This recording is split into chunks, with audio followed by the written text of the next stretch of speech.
Bienvenidos. Hoy les hablaremos sobre los test motores y lo cruciales que son para evaluar la función motora ocular, que incluye cómo los músculos oculares trabajan juntos para mantener la alineación y el movimiento de los ojos.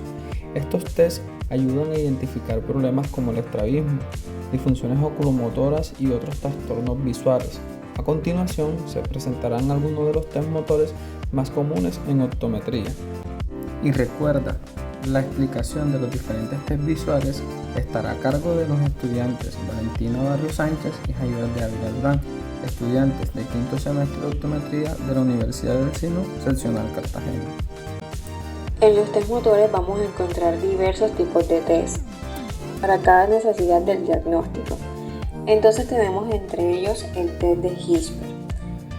El test de Hirschberg es el test de reflejo corneal. Este va a evaluar el alineamiento ocular teniendo en cuenta la localización del reflejo corneal con respecto al centro pupilar. En este se examinan los reflejos corneales de ambos ojos simultáneamente, lo que permite observar la posición del reflejo de un ojo con respecto al otro. Entonces se le indica al paciente que mire binocularmente una linterna mientras se sostiene a una distancia de 40 centímetros sobre la línea media del paciente, para así observar la posición de los reflejos corneales y su simetría, donde podemos determinar en este caso que el paciente tiene los reflejos centrados. Seguimos con el test de ángulo de capa. Tenemos que el test de ángulo de capa es el ángulo existente entre la línea de mirada y la orientación anatómica del eje pupilar de cada ojo. Para llevar a cabo el test, se le indica al paciente que mire monocularmente una linterna mientras se sostiene a una distancia de 40 centímetros, para así observar la posición del reflejo en el ojo del paciente, y debe establecer si el ángulo capa es igual para ambos ojos. En este caso podemos determinar que el paciente tiene capa 0, pero en el caso que el capa no sea 0 y sea nasal, va a ser positivo, y si es temporal será negativo. En este test primero se posesiona al paciente, posteriormente a eso se ocluye ojo izquierdo para observar el reflejo pupilar del ojo derecho y posteriormente se ocluye ojo derecho para observar el reflejo pupilar del ojo izquierdo. En este caso podemos observar que nuestro paciente se encuentra con ángulo capa 0. Ahora bien, seguimos con el test punto próximo de convergencia. El PPC es una prueba utilizada para evaluar el estado de convergencia. Es por esto la prueba se realiza en cerca y binocular. En esta prueba medimos la capacidad de convergencia que el paciente es capaz de efectuar para mantener la función. Para ello utilizamos un objeto, como puede ser un bolígrafo u otra cosa, y se irá acercando hasta la nariz del paciente y se deja de acercar cuando el paciente nos indique que ve doble o si nosotros podemos detectar que perdió la fijación. El resultado de esta prueba es la distancia que hay entre el objeto y la nariz del paciente en centímetros, y así podemos determinar el PPC del paciente. Para hacer la toma del PPC vamos a utilizar un objeto y la reglilla de Krinsky para medir la distancia de trabajo. Poco a poco iremos acercando el objeto para que logremos observar hasta donde nuestro paciente pierde la fusión. Ahora hablaremos de las abducciones, cuyo test se realiza de manera monocular. ¿Cómo se realiza? En ella, el paciente debe estar sentado con la cabeza derecha y mirando al frente, y por ende, su examinador debe estar paralelo a él, y para realizarlo se necesita de un transiluminador para guiar los movimientos oculares. Primero, ocluimos el ojo izquierdo y se le pide al paciente que mire la luz del transiluminador sin mover la cabeza. Posteriormente se le pide al paciente que siga los movimientos que se realizan con el transiluminador, los cuales van a ser horizontales, verticales y torsionales. Esto es con el fin de analizar si los movimientos de nuestro paciente son suaves y continuos o si por el contrario tiene alguna anomalía que sugiera parecia que es un movimiento deficiente o reflejo descentrado, o parálisis, que es donde el ojo no supera la línea media de seguimiento de la luz. Como observamos aquí, nuestro paciente debe tener el ojo izquierdo ocluido y el examinador debe estar paralelo a él para realizar los movimientos extraoculares de verticales, horizontales o torsionales. En él se va a analizar si nuestro paciente tiene la capacidad motora de manera correcta. Posterior a esto se ocluye el ojo derecho y se examina el ojo izquierdo con el fin de identificar los movimientos de ese ojo en específico. En este caso, nuestro paciente tiene movimientos suaves y continuos en ambos ojos. Ahora hablaremos acerca de las versiones. Este test se realiza de manera binocular y su procedimiento es igual o se realiza de la misma manera como se realizan las inducciones, utilizando los mismos instrumentos, sea un transiluminador o una linterna, con el fin de observar si existe alguna anomalía en los movimientos oculares de nuestro paciente. A continuación, un ejemplo. Realizamos versiones a un paciente en forma de H, donde el examinador empieza en posición de mirada, va hacia el lado temporal derecho, sube y baja la luz de la linterna, repite este procedimiento con el ojo izquierdo y termina en el centro en posición normal de mirada del paciente. El cover test. El cover test se lleva a cabo a varias distancias, ya sean 6 centímetros, 40 o 30 centímetros. Tenemos que esta prueba diagnóstica va a servir para detectar si hay una atropia o una aforia y se divide o se clasifica en dos partes, el cover and cover y el cover alternante. El cover and cover, al momento de realizarlo y llevarlo a cabo, le pedimos al paciente que sitúe la mirada en algo fijo. Con la ayuda de un oclusor ocluimos el ojo derecho y observamos qué ocurría en el ojo izquierdo. Realizamos este proceso varias veces y podemos hacer lo mismo ocluyendo en el ojo izquierdo. Cover alternante, tenemos que este va a servir para detectar la magnitud de la atropia, en el caso de que exista. Yo les vengo a hablar acerca del cover prismas. Si después de haber realizado el cover and cover y el cover alternante identificamos que nuestro paciente tiene una desviación, sea una atropia o una aforia, en ese caso realizaremos el cover prisma con la intención de medir la magnitud dióptrica de la desviación ocular de nuestro paciente. En el caso del ejemplo que veremos a continuación, nuestro paciente presentó una exoforia. Este test se puede realizar tanto en visión lejana como en visión próxima.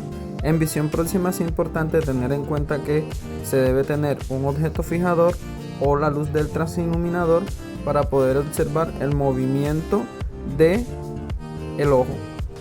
Si el movimiento es hacia afuera, vamos a utilizar el prisma base interna, y si el movimiento es hacia adentro, vamos a utilizar prisma base externa. Dependiendo de la desviación, vamos a empezar a colocar prismas enfrente del ojo para compensar la desviación y estabilizar o neutralizar la desviación del paciente. Con la ayuda de la rejilla de Klinsky y el transiluminador medimos la distancia de trabajo. Posteriormente a eso empezamos el test, que en este caso vamos a utilizar prisma base interna, ya que nuestro paciente tiene una exoforia. En este caso empezamos a colocar prismas con saltos de 2 en 2 hasta llegar a 10 y después vamos compensando con los dos ojos, pidiéndole al paciente que sostenga el prisma en la dirección que se lo estamos dando. Paralelamente vamos observando con el oclusor el movimiento que tiene el ojo del paciente, que en este caso específicamente se va a realizar con cover alternante. La prueba finaliza cuando hayamos neutralizado el ojo del paciente o este ya no tenga movimiento. Continuemos. Ahora vamos a hablar acerca de los test para evaluar la acomodación. Antes de eso, es importante recordar que la acomodación es la capacidad que tiene nuestro ojo para enfocar objetos a diferentes distancias. Este proceso se logra principalmente mediante el cambio de la forma del cristalino, que se vuelve más esférico para enfocar objetos cercanos, es decir, se contrae, y se vuelve más plano o se estira para enfocar objetos lejanos. En algunas ocasiones, nuestro cristalino pierde la capacidad de hacer estos movimientos de forma natural y por ende se vuelve necesario la evaluación de test acomodativos, como son la amplitud y la flexibilidad de acomodación. Ok, ahora hablaremos acerca sobre la amplitud de acomodación, la cual es la capacidad máxima del ojo para enfocar objetos cercanos mediante el aumento de la potencia dióptrica del cristalino. Existen dos formas de evaluar la amplitud de acomodación.